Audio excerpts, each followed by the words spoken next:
Bueno, continuamos con nuestra última ponencia del día de hoy, que va a ser las estrategias en el manejo de la dieta sin gluten. Para eso tenemos con nosotros a la doctora María del Pilar Milke. Ella es nutrióloga certificada por el Colegio Mexicano de Nutriólogos, tiene doctorado en Medicina Interna por la Universidad Autónoma de Barcelona, en España, investigadora en Ciencias Médicas B en la Dirección de Nutrición del Instituto Nacional de Ciencias Médicas y Nutrición. Ha sido coordinadora de investigación y servicio social en nutrición, investigadora asociado B del Departamento de Gastroenterología del Instituto Nacional de Nutrición. Es docente, tutora, coordinadora y organizadora de diversos cursos y diplomados de gastroenterología y nutrición. Docente en la maestría de nutrición clínica en la Universidad Iberoamericana de Puebla. Profesora adjunta del Departamento de Nutrición y Ciencia de los Alimentos, Ingeniería Química de la Universidad Iberoamericana también en la Ciudad de México, asesor técnico científica y conferencista de diferentes empresas y laboratorios, autora de artículos, capítulos de libro, edición de libros y publicaciones en prensa. Expresidente de la Asociación Mexicana de Nutriología y miembro del Comité Científico y de la Junta de Honor y Justicia. Asesora de tesis de licenciaturas y consultora independiente. Tenemos con nosotros a la doctora Pilar Milke.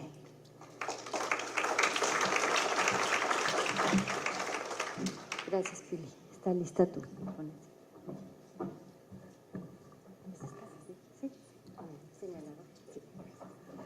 Hola, muchas gracias a Ana Berta y a Cristina por la invitación y a la Asociación Mexicana de Gastroenterología y por la presentación. Y realmente, después de la brillante conferencia del doctor Remes, pues realmente sí voy a dar la parte más enfocada a la dieta, pero definitivamente uno se debe quitar el sombrero ante esa presentación. Y muchísimas gracias. Bueno, les voy a hablar de las estrategias para abordar a estos pacientes, que sí es un poquito complicado. Y se habla de que para lograr un proceso de cambio, porque realmente es cambiar la alimentación, es cambiar pues el estilo de vida, es cambiar la forma de ser y estar pues muchas veces con la familia, con los amigos, en el trabajo y en la vida en general.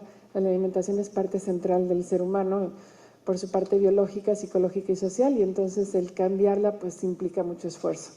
Y para ello pues sí se ha descrito una serie de etapas que son estas de contemplación, preparación, acción terapéutica, mantenimiento y recaída, que son las que llevan a una persona a cambiar algún hábito. Esto se ha aplicado mucho, por ejemplo, para el caso de la obesidad, y en el caso de la enfermedad celíaca también, o de la sensibilidad al gluten no celíaco, se podría también aplicar. En la etapa de la precontemplación, el objetivo es concientizar a la persona de su problema, y para lograrlo nosotros debemos darle información concreta y verídica a la persona, y mismo nosotros por esa razón debemos estar bien informados y no etiquetar necesariamente pues a la persona, ¿no? Entonces, se define claramente que es una enfermedad que es debida al trigo, que es una enfermedad que no se quita, bueno, al trigo y a otros cereales, ¿no? Es una proteína, que la proteína no se destruye con el calor, los métodos de cocción, con lixiviación, con evaporación, con nada. O sea, es una proteína que se conserva, que tiene dos fracciones, que hay una que es más inmunotóxica que la otra, la gliadina, aunque también la glutenina, y también se le debe explicar la función del gluten, debido a que, pues por ejemplo, el pan es, uno espera que el pan sea muy esponjoso, ¿no? El pan en general,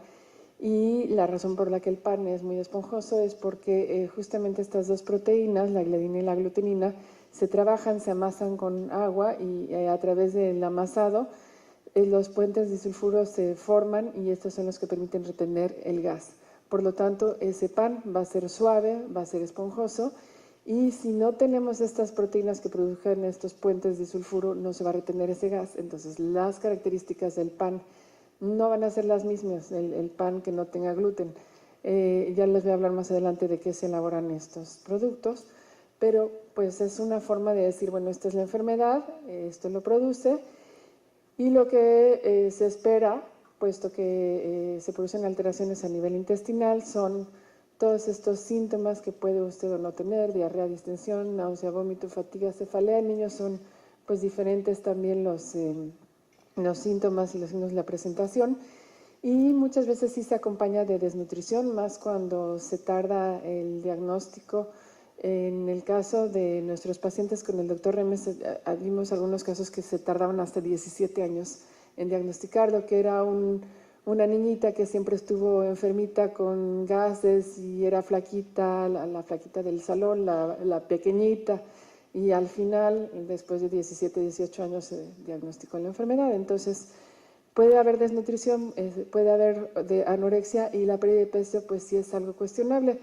Lo que se dice es que cuando se recuperan las vellosidades a la hora de ya no consumir gluten, entonces la persona ya vuelve a absorber, y como comentaba muy bien el doctor Remes, pues entonces las personas incluso pueden aumentar de peso, puede presentarse síndrome metabólico, pero también es por la selección de alimentos que hacen. Aquí nosotros en México no tendríamos tanto pretexto de tener pacientes obesos, y eso es algo que también queremos estudiar en el instituto, porque si realmente tenemos la opción del maíz, no tenemos por qué sustituir esas opciones de cereal con otras. Por ejemplo, la papa sí se cuece, se toma así cocida, pero muchas veces se fríe, ¿no? O se toma con crema, etcétera. Y el maíz no necesariamente, ¿no? La tortilla o el maíz cocido se consumen muy bien sin ningún tipo de adición de grasa ni nada. Entonces somos muy afortunados en tener en la culinaria mexicana el maíz y también el arroz. Entonces, a lo que hay que abocarnos es informar al paciente de cuáles son las fuentes de gluten, que puede tener desnutrición, que puede o no tener pérdida de peso, que va a recuperar el peso y que puede tener complicaciones. La etapa de la contemplación se refiere a que ya debemos enfocar al paciente a que vea la ambivalencia de este es el problema, y si tú haces este cambio, entonces ya no vas a tener el problema. Entonces es una especie de negociación de los pros y los contras, y muchas veces en el caso del obeso sí se da una entrevista motivacional. En el caso del celíaco, pues no, queda clarísimo que el paciente inmediatamente se quiere sentir bien, no hay nada que negociar, ¿no? Entonces la contemplación se da prácticamente en forma inmediata. Sin embargo, hay pacientes que, yo tengo incluso un amigo gastroenterólogo que a pesar de tener vitiligo, a pesar de tener diarrea, pues sigue consumiendo gluten. Gustavo y Segundo Morán lo conocen. Y realmente lo que uno debería concientizar a estos pacientes es decir, bueno, a ver, la anemia crónica, uno puede llegarse a acostumbrar, no estar pues cansado, etcétera, a producir un tipo como de tolerancia, ¿no? Se presenta hasta en el 80% de los casos por la malabsorción de hierro, de ácido fólico, también algo de deficiencia de vitamina B12. La osteopenia y osteoporosis pues no se notan y no duelen, ¿no? Pero se va a manifestar como fracturas más adelante. Y sí, esto se presenta en muy pocos casos en celíacos refractarios, que es otro tipo un subtipo de la enfermedad celíaca, en donde se presenta malignidad. Esto es muy raro y realmente es pues algo que sí podría llegar a asustar, ¿no? Y eso es lo que podría llegar a provocar un cambio. El decir, bueno, tú eres un sujeto de mayor riesgo a tener linfoma, adenocarcinoma intestinal, cáncer esofágico, linfoma no Hodgkin de células de OT, bueno, pues eso sí asusta a cualquiera, aunque como les digo, la prevalencia es sumamente baja, aunque más alta que en una persona que no tiene enfermedad celíaca. Y después sí hay alteraciones ginecológicas que tampoco se presentan en todos los casos. Hay casos de infertilidad, de abortos recurrentes, espontáneos evidentemente, niñitos pretérmino o niñitos que tienen bajo peso al nacer. Esto de las madres celíacas. A veces no se presenta, a veces son embarazos normales y bebés normales, pero puede llegar a serlo. Y definitivamente la mala calidad de vida por tener pues diarrea, tener distensión, tener dolor abdominal y tener otras manifestaciones que el doctor Chema Remes describió. La fase de preparación se refiere a ya anticipar el tratamiento, es decidir ya la acción de cambio, y en esto el médico y sobre todo el nutriólogo en este caso deben pactar los objetivos y pactar los compromisos. Esto queda muy claro a través de decir, mira, si tú vas a hacer una dieta sin gluten, no libre de gluten, sea para sensibilidad al gluten no celíaca o sensibilidad al trigo no celíaca, bueno, pues no es tan grave, no nada más se ahorra algunos síntomas, ¿no? Pero en el celíaco sí hay más alteraciones, incluso dermatológicas. Se pueden disminuir complicaciones. Los síntomas gastrointestinales, la anemia, la osteopenia puede mejorar, aunque va a tardar tiempo en que lo veas, va a mejorar. Intolerancia a la lactosa, también esto se da por el aplanamiento de las vellosidades que se mantiene mientras uno consuma gluten. El riesgo de malignidad y la infertilidad. Entonces, ¿qué mujer que se quiere embarazar? Bueno, descartando, por supuesto, muchas otras causas de mucho mayor importancia, no quisiera dejar de tomar gluten con tal de embarazarse, aunque como les digo, también es algo que no es así necesariamente. Y normalizar, por supuesto, la absorción, por lo tanto, la bioquímica, el estado de nutrición y finalmente la histología intestinal, que es el que más se recupera, más tarde se recupera, además de mejorar la calidad de vida. Ya la acción terapéutica es propiamente el cómo vamos a cuidar al paciente, cómo va a ser la dieta. Y esta se refiere pues ya bueno, el plan de alimentación. Vamos a tratar de avanzar en ese cambio y hacer un programa claro de intervención. Me dio mucho gusto que Ana Berta y Cristi atinadamente invitaran a Silvia Scott al curso, porque realmente de la Asociación Americana de Dietética, que realmente ellos han puesto mucho énfasis, de hecho desarrollaron lo que se llama el proceso del cuidado nutricio, que no es nada más que un abordaje ya sistemático, ya ordenado, para proveer un cuidado nutricio de alta calidad, en donde los términos están estandarizados y también hay un orden en las cosas y una evaluación en estos pasos. Se evalúa el estado de nutrición, el diagnóstico, la intervención, el seguimiento y evaluación. Y por ello, nosotros lo primero que tenemos que hacer con el celíaco como nutriólogos es evaluar su estado de nutrición. En general, sí son pacientes que han perdido peso y bastante peso, pero incluso puede llegar a haber pacientes que han ganado peso con la dieta sin gluten o libre de gluten, puesto que lo sustituyen por otros alimentos o tienen conductas compensatorias. Después vamos a evaluar la anemia, el tipo de anemia, la osteoporosis, si la hay, con una densitometría, con más pruebas de perfil óseo y deficiencias de otros nutrimentos, en general de vitaminas liposolubles, de hierro, de vitamina B12 y ácido fólico. Estas tres últimas se relacionan con la anemia. Y después, ya en la dieta libre de gluten, pues hay que pensar lo clásico, ¿no? Dieta sin trigo, cebada, centeno, sustituir por otros cereales, evitar algunas fuentes que pueden tener a nivel de industrialización adicionado el gluten o como materia prima, evitar alimentos procesados y alimentos sin gluten en general. Y para implementarlo se requiere leer etiquetas, una lista de alimentos y el ensayo-error muchas veces, y en el caso de los niños, el consejo de los padres. Aquí a grandes rasgos, esto es algo muy significativo de decir, bueno, en general no el pan, pero evidentemente pues hay muchas fuentes también de trigo, como también las pastas, las galletas, las hostias de comunión, el cacahuate japonés en su cobertura, los sazonadores, etcétera, ¿no? Pan, y en general sí sustituirlo por maíz, ya sea pues en su forma natural o tratando de imitar, digamos, unos sucedáneos de productos que sean a base de trigo. Entonces, bueno, está la avena, que se discute mucho si tiene o no gluten, y la avena sí tiene proteínas similares al gluten, pero que no producen esta reacción inmunogénica, sino que más bien es por contaminación cruzada, es decir, donde se encuentran almacenados los granos de avena que hayan sido almacenados antes granos de trigo o el mismo equipo en las fábricas. La papa, que no es un cereal propiamente, pero que aporta hidratos de carbono complejos a la dieta, y también, pues, bueno, la avena y el arroz, ¿no? El arroz es el de la izquierda y la avena es el de la derecha, ¿no? Entonces, los alimentos con gluten en general son trigo, cebada, centeno, y hay algunos cereales que se encuentran en Estados Unidos o en tiendas naturistas como el espelta, el camote y el triticale, que hay que tener cuidado con ellos porque no son libres de gluten, y sus derivados. Bueno, aquí hay una foto de cada uno que la verdad es que se parecen bastante todos, ¿no?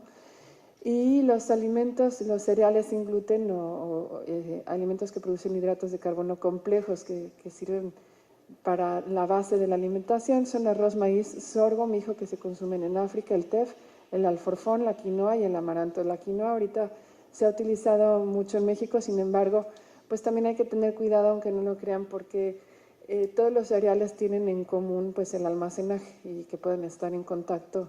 Muchas veces sí se requiere alguna certificación de algunas de estos. Y del amaranto, por ejemplo, los que son las alegrías, esas deben de estar envueltas en celofán y en un lugar aparte, ¿no? Para evitar la contaminación cruzada. Los alimentos con gluten que no deberían tener gluten y sí que lo pueden llegar a tener son, por ejemplo, los quesos para untar, los embutidos y el paté, por los almidones que se utilizan, las salsas preparadas, sopas enlatadas consumen polvo por el glutamato. El glutamato también puede ser según su origen, pero en general es mejor evitarlo.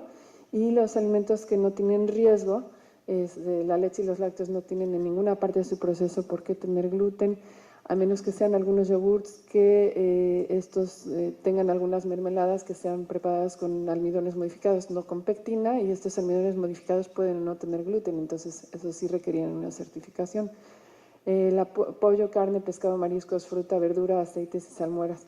Las salchichas, por ejemplo, esas se utilizan almidones para aumentar el peso, para muchas funciones, ¿no?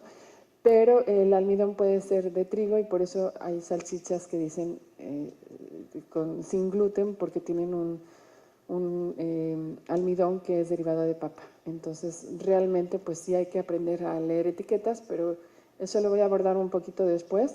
En general, lo que yo recomiendo primero es tratar de que el paciente consuma nada más alimentos que no sean industrializados en una primera etapa.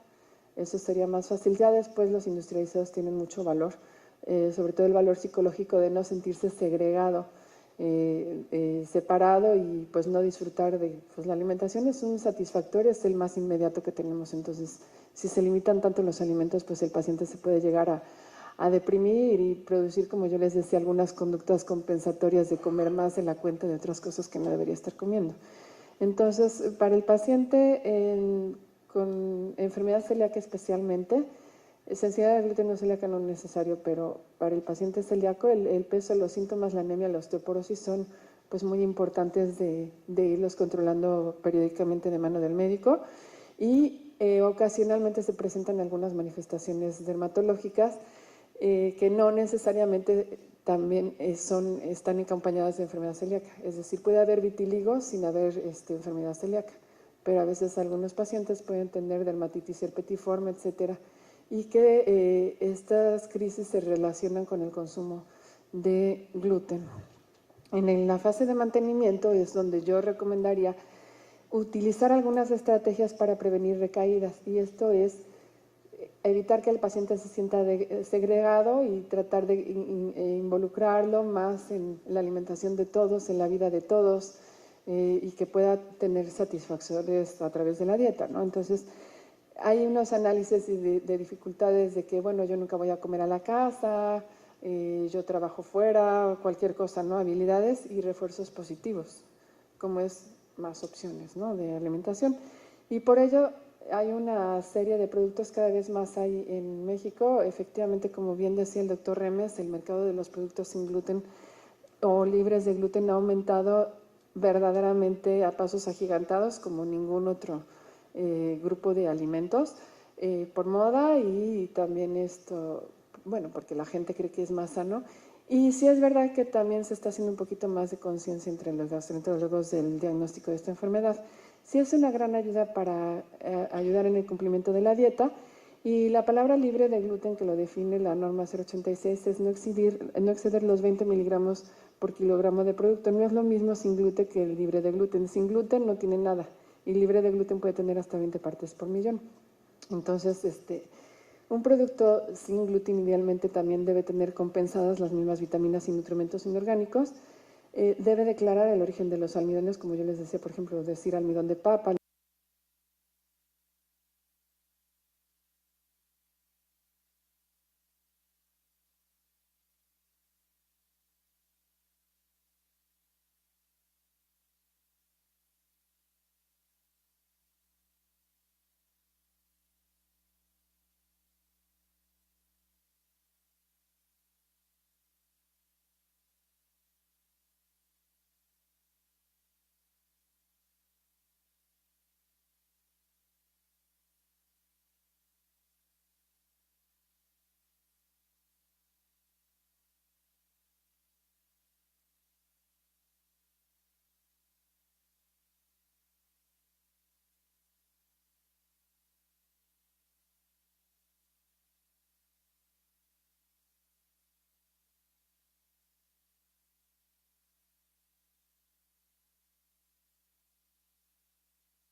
El glutamato o los almidones son generalmente las maltodextrinas, son los que más pueden llegar a confundir y se tendría que decir el origen, cosa que por legislación en México no viene.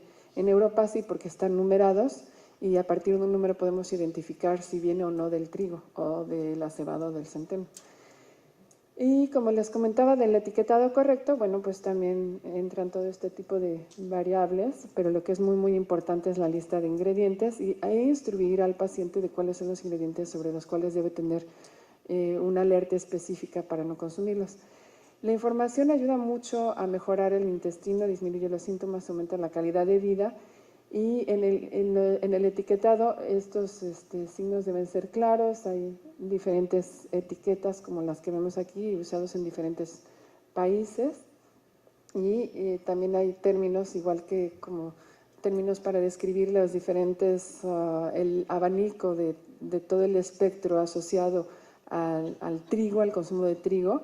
También lo hay para los alimentos, hay libre o sin o bajo, o puede contener trazas de, que esto nada más produce más confusión. Y cuando un producto dice artesanal, pues ni de broma hay que consumirlo, ¿no? Eso de ninguna manera, porque también los procedimientos pueden variar mucho. Las superficies también se tendrían que analizar en los restaurantes que ostentan el título de libres de gluten. En realidad habría que hacer un análisis de esto. Hay análisis, hay kits caseros para en casa probar si algunos alimentos tienen o no gluten. Sin embargo, también es muy recomendable que los pacientes se puedan afiliar a una asociación como la Asociación de Celíacos de México, donde periódicamente se informa algunos alimentos que ya han sido probados por laboratorios con métodos internacionalmente avalados de si algunos productos de algunas marcas específicas tienen o no tienen gluten, o tienen una cantidad de gluten de 20 partes por millón o menos. Es muy importante pues afiliarse entonces a estas asociaciones. Y restaurantes sin gluten, pues realmente muy poco, se ha desarrollado pues una lista de ellos, pero no es tan fácil. Nos han pedido asesoría de que, oye, yo quiero también en mi restaurante hacer que sea libre de gluten, y es muy difícil porque hay que separar superficies. Primero que nada hay que educar al personal. No puede ser el mismo cuchillo, no puede ser la misma tabla de partir, no puede ser los mismos almacenes, las mismas cucharas, de ninguna manera. Entonces es muy difícil y por eso los alimentos sin gluten pueden llegar a ser caros, porque requiere material, requiere sobre todo equipo pues muy diferente, un equipo totalmente aparte. Por eso a veces algunos alimentos que no deberían tener gluten lo tienen, porque es la misma fábrica donde se produjo esto. Y como en el caso de una alergia, claramente decía el doctor Remies que no es una alergia, pero se comporta como una alergia en el sentido que solo se requieren partes por millón para que la persona presente la enfermedad o para que la persona simplemente no se cure. Entonces es muy importante esto. Finalmente, bueno, pues la etiqueta también debería idealmente venir en el mismo idioma o traducido, pero sí hay muchos confusores en las etiquetas. Y lo que no requeriría etiquetas sería, por ejemplo, las frutas frescas y congeladas no tiene sentido que tengan etiquetado, y las verduras, el agua, la sal, el vinagre, leche, quesos, mantequilla que sean debidamente fabricados, un queso entero. Cuando el queso es rallado, a veces como antiglomerante utilizan algunas maltodextrinas, algunos almidones, etc. Entonces ahí sí tendríamos que tener cuidado. Por eso mi mejor recomendación muy al principio, en la primera consulta, es decir al paciente, ahorita de momento no tomen nada que sea procesado hasta que usted aprenda a leer etiquetas, ¿no? Y hasta que veamos si se controlan así los síntomas. Y bueno, el tema de las recaídas nos obliga a volver a empezar el proceso, la precontemplación, contemplación, etc. Entonces, bueno, pues es más o menos esas las estrategias que están encaminadas al paciente que tiene sensibilidad al gluten no celíaco o enfermedad celíaca. Bueno, pues muchas gracias. No sé si hay alguna pregunta.